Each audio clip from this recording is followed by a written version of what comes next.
Ambani news ಟಿವಿಗೆ ಸ್ವಾಗತ. ಪ್ರತಿದಿನ ನ್ಯೂಸ್ ಅಪ್ಡೇಟ್ಗಾಗಿ ಸಬ್ಸ್ಕ್ರೈಬ್ ಮಾಡಿ. ನಮಸ್ಕಾರ, ಅಂಬಾನಿ ನ್ಯೂಸ್ ಟಿವಿಗೆ ಸ್ವಾಗತ. ಚಿಂತಾಮಣಿ ಮುರಗಮಲ್ಲ ಮುಖ್ಯ ರಸ್ತೆಯಲ್ಲಿ ಭೀಕರ ರಸ್ತೆ ಅಪಘಾತ ಸಂಭವಿಸಿದೆ. ದಿಢೀರ್ ಬ್ರೇಕ್ ಹಾಕಿದ ಖಾಸಗಿ ಬಸ್ಸಿನ ಹಿಂಭಾಗಕ್ಕೆ ಬೈಕ್ ಡಿಕ್ಕಿ ಹೊಡೆದ ಪರಿಣಾಮ ಸವಾರ ಗಂಭೀರವಾಗಿ ಗಾಯಗೊಂಡಿರುವ ಘಟನೆ ಸಂಜೆ 4ರಿಂದ 30ರ ಸುಮಾರಿಗೆ ನಡೆದಿದೆ. ಈ ಘಟನೆಯ ಸಂಪೂರ್ಣ ವಿವರ ಇಲ್ಲಿದೆ ನೋಡಿ. ಕೋಲಾರ ಸಮೀಪದ ನರಸಾಪುರ ಟಾಟಾ ಎಲೆಕ್ಟ್ರಾನಿಕ್ಸ್ ಕಂಪನಿಗೆ ಸೇರಿದ ಖಾಸಗಿ ಬಸ್ ಚಿಂತಾಮಣಿಯಿಂದ ಮುರಗಮಲ್ಲ ಕಡೆಗೆ ಹೋಗುತ್ತಿತ್ತು. ಮಾರ್ಗ ಮಧ್ಯೆ ಕಾಗತಿ ಗ್ರಾಮದ ಬಳಿ ನೌಕರರನ್ನು ಇಳಿಸಲು ಚಾಲಕ ಹಠಾತ್ತನೆ ಬ್ರೇಕ್ ಹಾಕಿದ್ದಾನೆ. ಇದೇ ವೇಳೆ ಹಿಂಬದಿಯಿಂದ ಅತಿವೇಗವಾಗಿ ಬಂದ ಬೈಕ್ ಸವಾರ ನಿಯಂತ್ರಣ ತಪ್ಪಿ ಬಸ್ಸಿನ ಹಿಂಭಾಗಕ್ಕೆ ಜೋರಾಗಿ ಡಿಕ್ಕಿ ಹೊಡೆದಿದ್ದಾನೆ.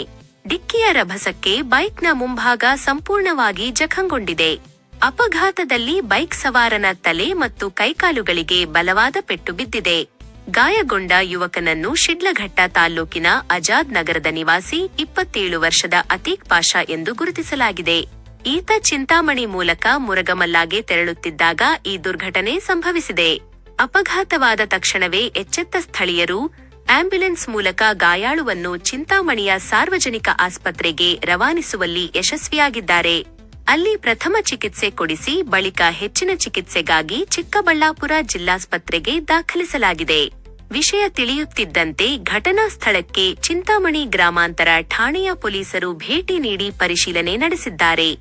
ಘಟನೆಗೆ ಸಂಬಂಧಿಸಿದಂತೆ ಪ್ರಕರಣ ದಾಖಲಿಸಿಕೊಂಡಿರುವ ಪೊಲೀಸರು ಮುಂದಿನ ಕಾನೂನು ಕ್ರಮ ಕೈಗೊಂಡಿದ್ದಾರೆ. ವರದಿ ಮಾನಸ್, ಅಂಬಾನಿ ನ್ಯೂಸ್ ಟಿವಿ, ಚಿಂತಾಮಣಿ.